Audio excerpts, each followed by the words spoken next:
Right friends, welcome back to Questions and Answers Advanced. This is the 50th week and let us look at the first question. Consider the following statements. One is SDRs are the special drawing rights with IMF. IMF created these special drawing rights in the year 1969. This IMF is International Monetary Fund, established in the year 1945 subsequent to Second World War. And this was created with a view to have monetary cooperation among all the countries, because without monetary cooperation it is not possible to have coordination among the countries, because the free exchange of currency is the most important aspect when you look at the cooperation and coordination among the countries, whether it is people to people exchange or trade or other relations, right. So, these SDRs were created in the year 1969. This special drawing rights, that means the member countries can have access to these special drawing rights. That means there are more than 180 members in International Monetary Fund. If there is any monetary problem, if there is any exchange related problem, these countries can access these special drawing rights. And these special drawing rights are interchangeable among the countries, and at present there are four currencies.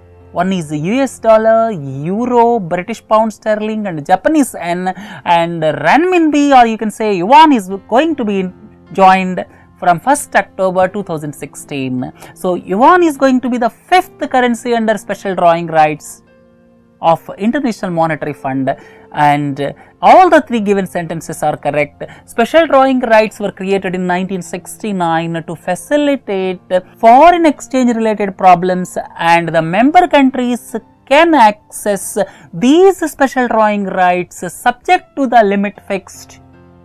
And at present there are four currencies, and yuan is going to be included in the special drawing rights fifth currency as fifth currency from 1st October 2016 most likely, right. So, this is about the special drawing rights, and International Monetary Fund was created in the year 1945, please don't forget. In Consumer Price Index, people many times discuss Consumer Price Index and Wholesale Price Index, but in recent times the deviation between these two is increasing. If you look at September 2015, the deviation between Consumer Price Index and Wholesale Price Index was around 9%. Wholesale Price Index has gone up to -3, -4%, and Consumer Price Index is in the range of +5%. Consumer Price Index is in the range of +5%, and Wholesale Price Index is in the negative territory for the past 13 months. There is lot of divergence between Consumer Price Index and Wholesale Price Index. What is the reason for this? And at the same time, please don't forget, Wholesale Price Index is released by Office of the Economic Advisor, Ministry of Commerce and Industry, and whereas this Consumer Price Index is released by Central Statistics Office under the Ministry of Statistics and Program Implementation. But the huge divergence is because of weightage given for various items. If you look at the Consumer Price Index, the weightage for food and beverages is around 46%. That means food items and beverages that we normally consume, food and beverages constitute 46% in Consumer Price Index, out of which cereals like rice, wheat constitute around 10%, milk constitute around 7%, vegetables constitute around 6%. If you look at housing, it is 10%. Similarly, clothing and footwear constitute around 6.5%. Like this, the Consumer Price Index is devised. That means the weightage for food and beverages is the highest, followed by housing. Housing is 10%. So, it really reflects the inflation at the consumer level, because consumer is more affected by the increase in vegetable prices, the increase in cereal prices, the increase in rent of houses. So, this consumer price index reflects the inflation at consumer level. That's why Reserve Bank of India takes consumer price index as the base while calculating monetary policy. If you look at wholesale price index, manufacturing products weightage is more than 50%. In wholesale price index, manufacturing products weightage is more than 50%. Food and beverages constitute around 20 to 25%. And fuel and power constitutes around 15%. That means the weightage for manufacturing products is very high in wholesale price index. And because of the reduction or slump in global commodity prices, this wholesale price index has gone down to negative territory for the past 13 months. But consumer price index, which reflects the inflation at consumer level, is in the range of around 5%. Right? So, please don't forget, consumer price index reflects the inflation at consumer level, and wholesale price index basically tracks the inflation of manufacturing goods. This is the blunt way of remembering this CPI and WPI. And another thing is, CPI is released by Central Statistics Office, Ministry of Statistics and Program Implementation, whereas WPI is released by Office of the Economic Advisor, Ministry of Commerce and Industry. G33 is the group of 48 countries fighting for protection of farmers in developing countries. World Trade Organization. All of you are well aware about World Trade Organization. World Trade Organization was established in the year 1995, and it looks at the trade related problems among the countries. At present, there are 162 countries are there, and shortly Afghanistan is going to join as a member of World Trade Organization. And here one group is there, that is around 48 developing countries, including India and China. They are fighting for the case of farmers. And why they are fighting for farmers? They are fighting for farmers because of the reason there are several agricultural subsidies given in developed countries. Developed countries are giving more agriculture subsidies, because of which the cost of agricultural produce will be abysmally low, and they will try to push that agricultural produce into developing countries. That means to prevent the import surges to developing countries, because the cost of agricultural produce is the lowest in developed countries, they will try to export to developing countries, whereby the farmers of developing countries will be affected. So as to fight this anomaly, this G33 countries are fighting. Right? So this G33 countries is the bloc of developing countries fighting for the rights of farmers in World Trade Organization, and this group of G33 is headed by Indonesia. 14th meeting of the Prime Ministers of Shanghai Cooperation Organization was held in Zhengzhou, China.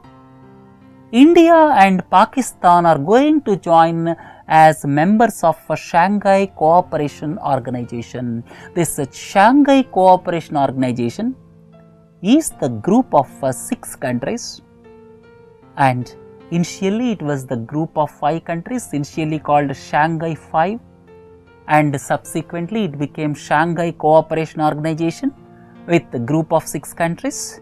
The 6 countries are Russia, China, and 4 Central Asia countries except Turkmenistan, that means Kazakhstan, Tajikistan, Kyrgyzstan, Uzbekistan, along with Russia and China. So these 6 countries are members of Shanghai Cooperation Organization, and now India and Pakistan are going to join as members of Shanghai Cooperation Organization shortly. Right? Look at the next one. Which of the following is not an affiliated office of Ministry of Corporate Affairs? There are various types of offices. One is attached office. Second one is subordinate office or field offices. Another class is affiliated offices. There are various types of offices in the governance of the public institutions, and Ministry of Corporate Affairs has got 3 affiliated offices. Which of the following is not an affiliated office? Look into the organizations given here. Company Law Board, CLB means Company Law Board. This is to look at the grievance of the companies, and this is a quasi-judicial organization, and this Company Law Board is affiliated office of Ministry of Corporate Affairs. The second one is Serious Fraud Investigation Office. This Serious Fraud Investigation Office is to look at big corporate frauds in the country. If there are big corporate frauds that are to be investigated by Serious Fraud Investigation Office, that is also the affiliated office to Ministry of Corporate Affairs. The third one is the Competition Commission of India. This came into existence based on Competition Act. The main purpose of Competition Commission of India is to ensure fair trade. That means you can say it is a fair trade regulator.